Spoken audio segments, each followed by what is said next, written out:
Hey, what's up everybody? It's Jake. Welcome back to my channel. To all my new subscribers, welcome. Glad to have you. Today we're going to be making French onion soup. Restaurant grade French onion soup. A few little tricks to consider when you're making it. It's taken me a long time to develop this recipe, so I can't wait to show my secrets.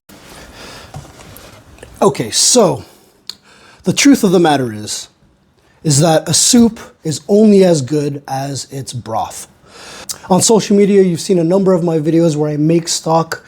I would encourage you to get into the process of it, because when you start making really good stock, your soups will 10x, 100%. So here I have a brown chicken stock. I don't know if you can see that, but let me get a spoon, ladle. Now, a brown chicken stock is a stock that is darker in color. And that's mainly because of a few things. We've browned the bones in the oven before we started to boil them in water. I've left some of the skins on of the onions, and that helps to lend some color. But for the most part, a lot of the color in a brown stock comes from the addition of tomato paste, which needs to be cooked in a separate pan or even on top of the bones for a period of time, so that it gets rid of that tinny flavor that you can, that's often in canned tomato paste. So, all that to say that the beginning of our French onion soup starts with an amazing high collagen stock. So you want to make sure you're using a lot of bones, a lot of connective tissue. Wings are great, feet are great, the knuckles, the joints are great to have all of that stuff. This is going to lend to having to creating viscosity in your soup, which will just give you a better, I hate using this word, mouthfeel when it comes down to making French onion soup. Full disclosure. All right, so in addition to the stock, you also need aromatics, onions, of course. You can put garlic. I don't. Mainly for the reason that I want to taste onion when I'm making French onion soup. I want that to be the forward flavor. If we start putting garlic and other aromatics in there, then it starts to get a little bit muddled, and then we start to lose the authenticity of the flavor. Onion soup is literally just a slightly thickened onion soup. There's nothing else in it except for the stock and the onions, but that's where the technique comes into play. So what we're going to end up doing is we're going to end up sautéing the onions. We're going to caramelize them, which means that we're going to achieve a uniform brownness, not spotty, dark spots in your sautéed onion. It needs to be the same color. And then we're going to add a roux, and then we're going to add the stock, and we're going to cook it. Add a few extra items like thyme or what have you, bay leaf, a little bit of black pepper. But essentially that's it. Oh yeah, of course, and the addition of brandy. But alcohol we'll talk about later.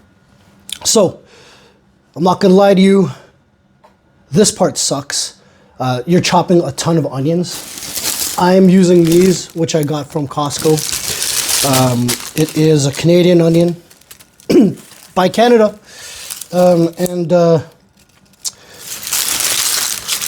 I guess that's also because we're buying Canadian right now. But that's what they look like. I think it's just like a standard yellow onion. That's what jaune means, I believe. Oops, in French. So we got a bunch of onions. You don't need a whole whack of them. Well, at least I don't, because I'm not making a ton of stock of soup today. So I'm gonna take out maybe, making a mess everywhere. 3, maybe 4. 4 medium to large size onions. Oh shit. Damn. And that will do good for lunch. Okay. Good chef is a clean chef. On to the onions. All right, so as for the onions, we need to make sure that we don't cut them too thin. The reason being is that if you do cut them thin, they're just going to disintegrate in the pan before they actually have a chance to caramelize.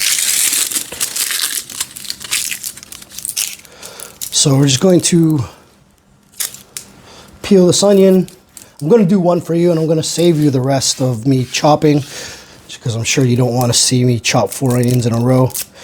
I'll show you how this one goes, and then we'll see you when I'm done chopping the rest of them. So essentially, we're going to take off the outside membrane, anything that looks funky.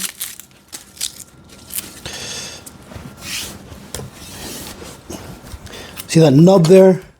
It's going to lop it off so it's clean. Chop it in half, all right? And you see how there's lines going this way? We don't really want to be cutting across those lines. Okay, the reason for that is because the onion's going to break down too much, and we want to see the onion. I'm going to take the end piece, just top and tail that. And what we're going to do is we're going to keep this kind of thick.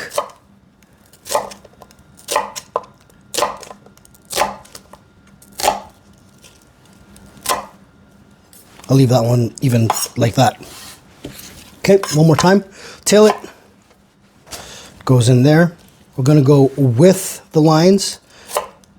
And I'm going to be about that thick.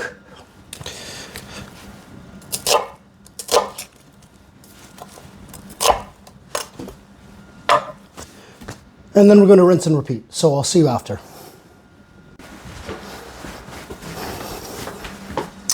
All right, and that should be enough. That should be about enough onions for lunch. So let's talk about the cooking implement. Today I'm going to be using a stainless steel pan. I love this pan. It's probably my #1 pan. Things like cooking a steak or even cooking burgers, I love doing in this pan because you really get a hard sear. When it comes to sauteing, especially for this dish, you probably want to use a stainless steel pan because you're going to be doing this over a long period of time. This caramelization process is going to take maybe 45 minutes to an hour. So I wouldn't recommend you putting a nonstick pan on the fire for that amount of time. You can ruin the nonstick pan, you can warp it, that sort of thing if it goes too high. But traditionally, stainless steel pan is a great pan to do it in. A close second, and perhaps my second favorite pan, is this carbon steel pan. Carbon steel pans have some of the same properties as a non-stick pan if you season it properly. Mostly very similar to a stainless steel pan. Sort of in the middle between a stainless steel pan and a cast iron pan. It's a bit heavier. They're great for different uses. If I'm cooking like something that isn't notorious for sticking, like maybe Spam or something, I'll cook it in my carbon steel pan. Does a beautiful job of that. If nothing's clean, I'll use that. It's a great pan to use in the absence of a stainless steel where a non-stick pan isn't just going to cut it. Okay, so #1 rule of cooking with a stainless steel pan is to preheat the pan. That pan can take a lot of heat. You can even jack it up to high, and when it gets hot enough, you will see wisps of smoke, but at that point, it will be super hot. Perhaps too hot for what we need for right now. So we've got to warm up the pan, and when that's done, we'll continue here. All right, so while that's heating up, we'll talk about the other stuff that we're going to be using in the soup. We're going to need oil to saute the onions, okay, in the beginning. Once we have them uniformly browned, we're going to then put in some butter to add a little bit more thickness and to help along with the roux. If you bring the butter along a little bit to the point where it browns a bit, it gives a bit of a deeper dimension and flavor, which I really love. So we're going to go that way. We're also going to be using this, which is a brandy, a French brandy. I use this because cognac is more expensive than I want to spend at the LCBO for something that I'm going to be dumping into a pan. So I opt for brandy. If it were a very special occasion, say I was cooking for other chefs, I'd probably go ahead and splurge on the cognac because you can taste the difference. That being said, this is a beautiful option. And in terms of spices and aromatics, well, we got the onions. I'm also going to be putting in some of this. That's thyme, dried thyme, because I think onions and thyme have a great affinity for each other. And the thyme will bring a certain meatiness to the dish that might perhaps be lacking on its own, without the use of thyme. We're also going to put in a bay leaf to round out the body and the flavor. That's a very traditional flavor in a lot of French cookery. What else? Depending on how I feel, maybe some Worcester sauce, but we'll see how things go. Right now, the important thing is the technique that I show you, because once you guys get the technique down, mind blown. You're going to be able to do this all the time. You're going to blow away all of your friends and family with how amazing your French onion soup is. Guaranteed. Okay, I think that's going to be hot enough. I can't really touch it, which is good. Here we have some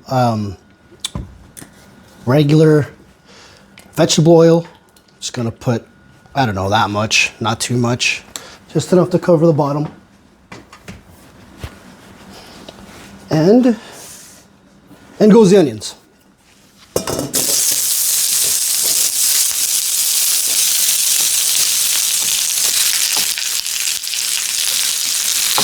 That sounds like it was just a smidge too hot, but that's okay. See how it immediately starts to brown? That pretty much means that it's a bit too hot. Turn the heat down a little bit. I'm gonna let that do its thing. We'll see in a minute. All right. See how it's still like pretty aggressive? You want to pull that down a little bit. One thing a chef told me once is that cooking is about gentle cooking. Sometimes you got to go heavy and hard, but for most practical applications, cooking is graceful. So don't be afraid to drop the heat down to a temperature that feels more manageable to you. Now what we're going to do here for the next at least 15 to 20 minutes is we're going to try to keep these things sort of moving just so that they don't burn too heavy on the bottom. And we usually do this by creating circular moves in the pan. If it gets a little bit dry, we'll add a little bit more, we'll add a little bit more oil, like we'll do now. And I'm not going to be too shy about it because we're going to be building a roux at the end of the day.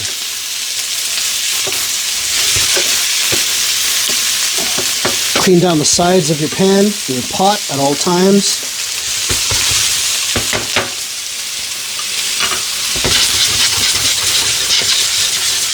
And let that do its thing.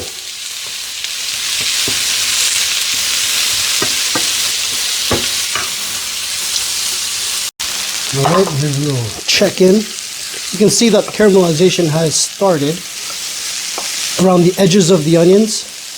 You'll notice that I haven't put any salt in here. And the reason for that is because if you put salt in, it will draw moisture out boiling the onions before it can actually caramelize. So once we have it caramelized, then I'll add the salt to flavor it. Back on the heat. To be fair, if I was cooking this in a professional kitchen, this would be done in a big pot. I'm doing it in a pan, and then I'm going to transfer it into a pot just so that you guys can see step by step how this dish should look as you progress towards the end.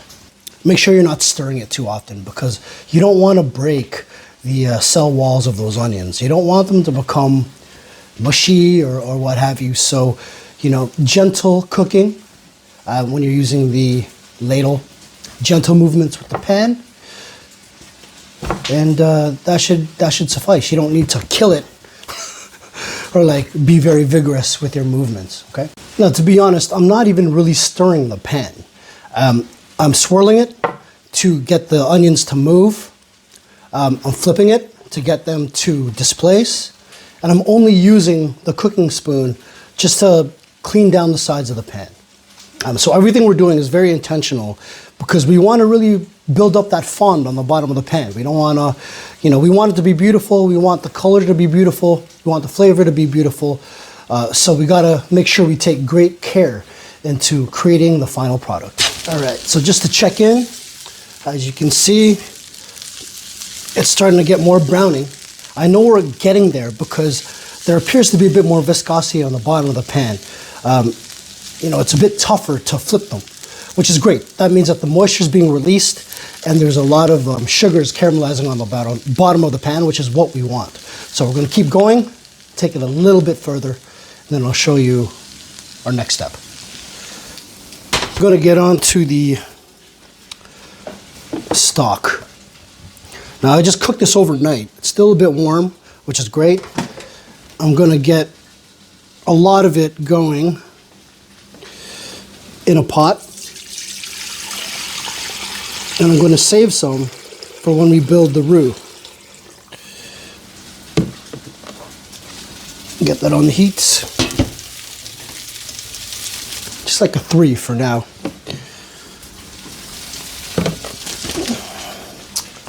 I'm going to check in on those onions. Looking good. They're a lot more uniformly brown than I thought they would be, which is great. Almost there.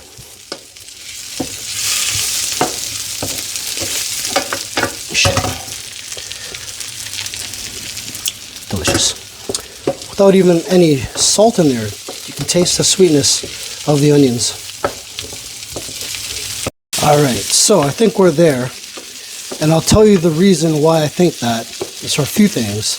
One, you can see a lot of dark browning, which is great. That's what we want. But secondly, and most importantly, you can hear it. You can hear the crackling.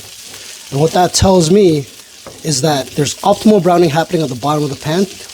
And what's left is the moisture that's now sort of cooking out of the onion and almost frying. So that tells me we're good to go. Actually, you know what? I'm going to let it go just a little bit further just to get a bit more color on those. See you in like 3 minutes. Okay, it's been about 3 minutes. I'm going to increase the heat slightly. See all that dark fond? That's beautiful. That's a lot of flavor and a lot of color. Now, if there's a lot of moisture left in these onions, what would end up happening is that it would deglaze the bottom of the pan, which it's not doing. So that tells me that there's not as much moisture left in the onions. If we go too far, they'll just disintegrate. And a lot of the sugars are on the bottom of the pan ready to get deglazed. So like I said earlier, there's going to be a few different stages of this thing. And this is the first step. This is the first stage. All right. It's getting sticky on the bottom of that pan. It's go time. So here's the everybody misses in their French onion soup. Water. And enough water to deglaze the bottom of the pan completely. But not so much water that you're going to end up with a watery mess. You just want to make sure all that flavor comes off the bottom of the pan. And what will actually happen as a secondary result is that it will color the onions uniformly. That nice golden color that we're looking for at this stage.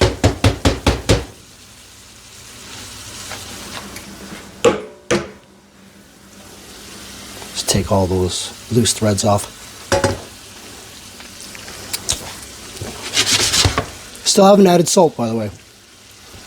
This is all just for the onions. Now you can see that. How the onions are looking more uniform. You can see how the onions are looking more uniform now. That's what we're looking for at this stage. It is going to brown a little bit further once we add the roux, so we're good for now. Next step.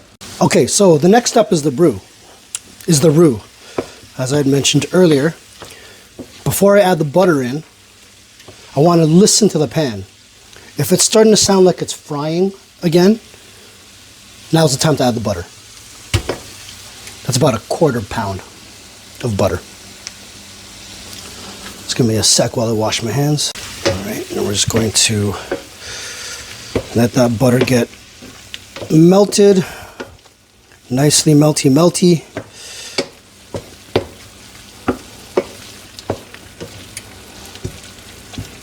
Beautiful.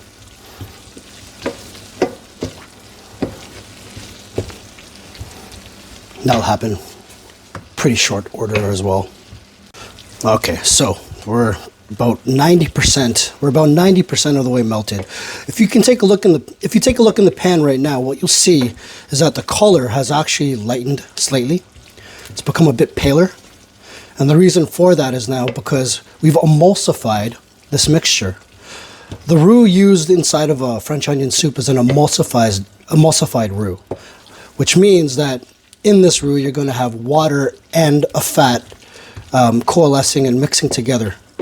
That's what makes the flavor so unique in a French onion soup. Look how beautiful that looks. It's already delicious. I haven't even put any salt yet and it looks delicious. Okay, at this point I'm going to go in with some of the thyme. Not too much because dried herbs are actually a lot more potent than fresh herbs. So we want to make sure we're careful with that, not putting too much. Because the last thing we want is our French onion soup to be thyme forward. That's just weird. All right. Okay, and as I mentioned earlier, we're going to be using a little bit of a roux to thicken the soup. So here's a little bit of flour. We're not going to put as much as would needed for a sauce per se. Oops. But enough to create some thickening within the soup itself, because nobody likes a watery French onion soup, right? So you can hear it. As soon as I put in the flour, the mixture is starting to dry out. The flour's starting to cook. The butter's starting to brown. And these are all the amazing flavors that are inside of French onion soup. So now, just like any other roux, the longer you let it sit, the longer you let it brown, the more flavor it will develop. So we're going to let it release a bit more moisture, brown up the mixture all together, and then we're going to deglaze it with the brandy. Okay, and while that's doing its thing, I'm going to take some bay leaves, stick them in the soup, get those going as well. Okay, so you can see what's happening here. The bottom is building another fond. That's the flour and the butter coalescing and caramelizing. That's the emulsification mixture, all working together to create more flavor. Amazing. I told you, it's amazing. Okay, at this point I'm going to put a little bit of salt. We're going to have to season again later, but we'll get it started with a little bit. Okay, and now listening to the mixture, we're hearing that it's starting to fry again. You can hear the crackles. Now it's time for the brandy. Now, when adding brandy, okay, so when adding brandy, it's a good idea not to do it on the heat. Kind of dangerous. So we take it off the heat, and then goes the brandy.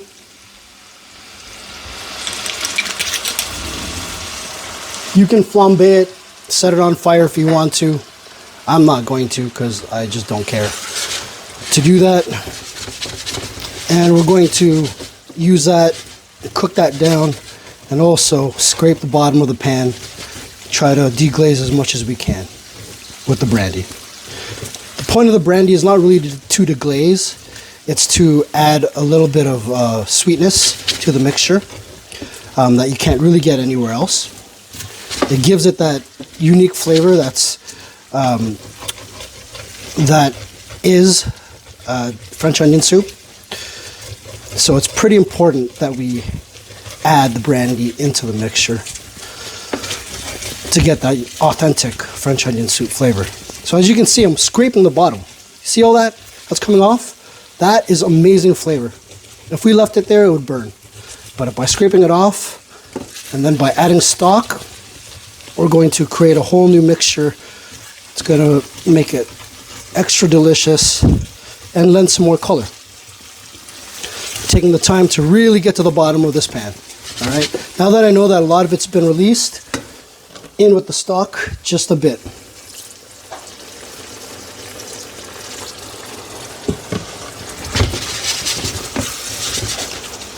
Then we're going to double check, make sure there's no bits left on the bottom of the pan. Every single brown bit on the bottom of the pan has to be in the soup. Otherwise, you're going to be missing a lot of flavor opportunities.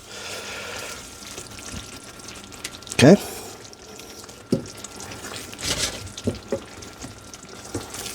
And you can see it's starting to emulsify again. Okay. I don't feel anything sticking on the bottom of the pan. And now that that's done, we can move on to the next step, which is to add it to the stock. And right in. But do it carefully so it doesn't splash up everywhere.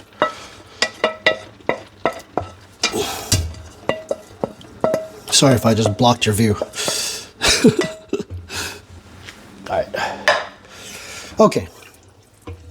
And that's what it looks like. I should lift you guys up to let you see. Just give me a sec. All right, and that's what we're dealing with.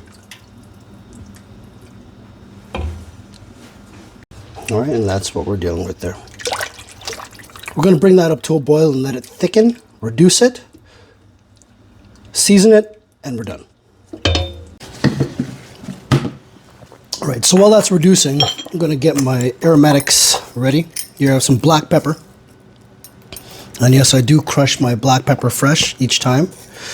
I don't use a pepper mill. I used to, but I just found that they broke all the time. And, you know, it's highly irritating. So now I just crush my own black peppers. And I find I get a really nice, fresh black pepper flavor. And really, when that's reducing and I'm waiting for my dishes to cook, what else is there left for me to do? Might as well add a little bit of extra oomph in there by freshly cracking your black pepper.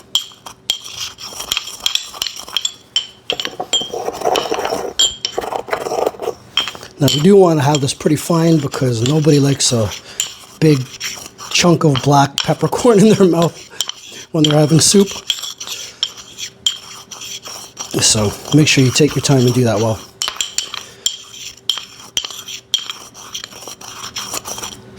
Okay, now that's done. Okay, so in addition to the black pepper, we are going to use salt.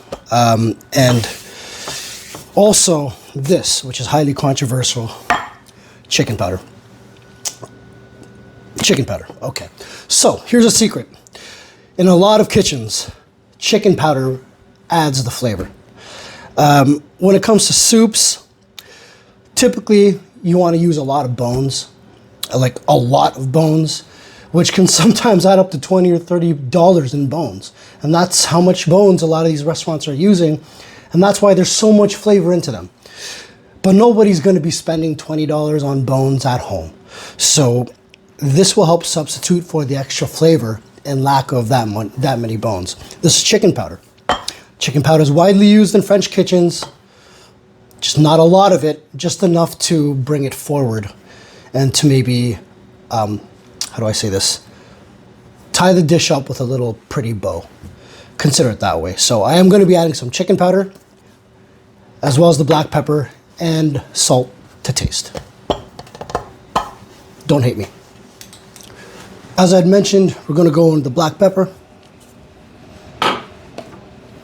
and some of the chicken powder. You can use beef stock or beef powder if you had it, mushroom powder, which I tend to use too much of, so today I'm going to use chicken powder. And we're going to wait for the salt until this is closer to where I want it to be. Then we'll add the salinity to balance everything out. Simple. Nope, that doesn't go there. This goes there. Back on the stove.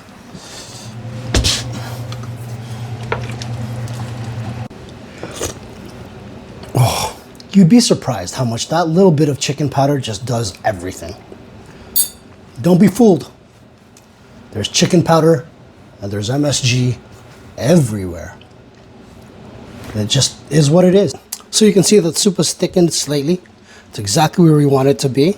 We don't want it to be too thick because it is a soup, and we don't want it to be too thin because thin soup is gross. We still have about 10 minutes left on the clock, so we're gonna let that go, and we'll see you then. All right, and we're gonna get everything ready. When it comes to plating, it's important that you use the right bread for French onion soup. This is a French bread, but I've dried it out in the oven a lot so that there's virtually no moisture left. I was actually going to make breadcrumbs out of these, but they're perfect for French onion soup. So this is a crouton that you're going to be using to put on top of your soup, upon which you're going to put your cheese, which is, in my opinion, the best part of French onion soup, hands down. Right now is a good time to put some salt in. Just needs a bit.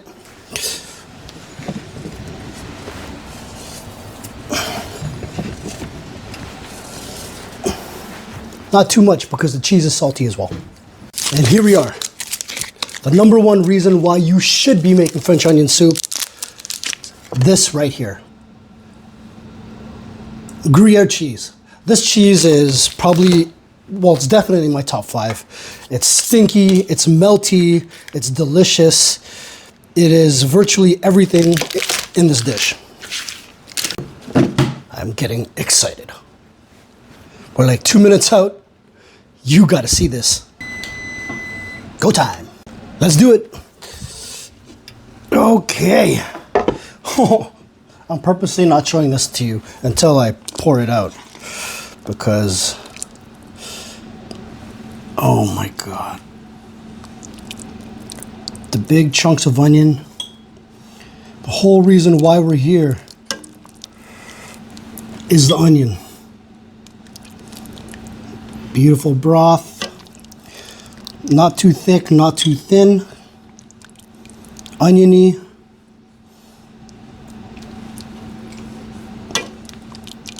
Meaty.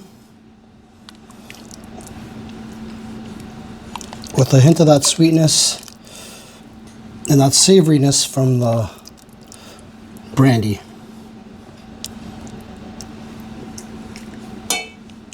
My family goes bananas over this. Literally bananas. Okay.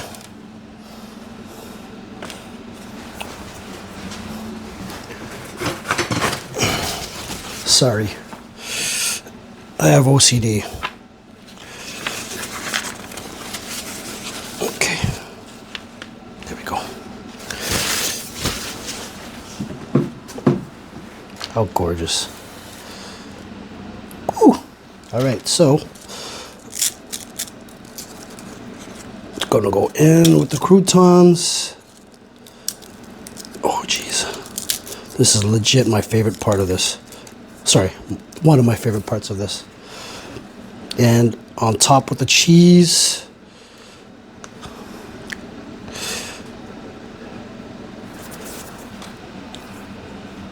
And that goes in the oven until melty, melty. Oh, damn. Oh, I'm excited. Oh, I'm excited. Let's go. Oh, check that out. How beautiful is that? God. Oh. Let's bring you guys closer. You got to see this.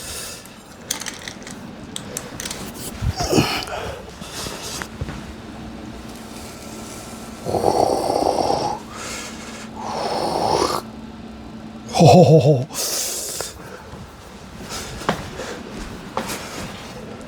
oh yeah, look at that. That is probably crazy hot right now. Oh, but you gotta see it.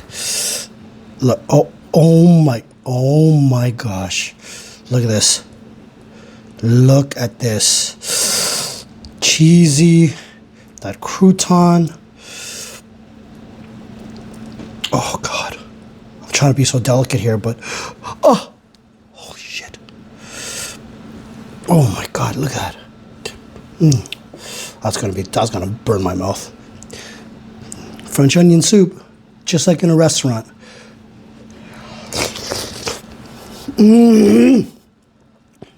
Oh, damn. That is it. All right. And it's amazing. Amazing.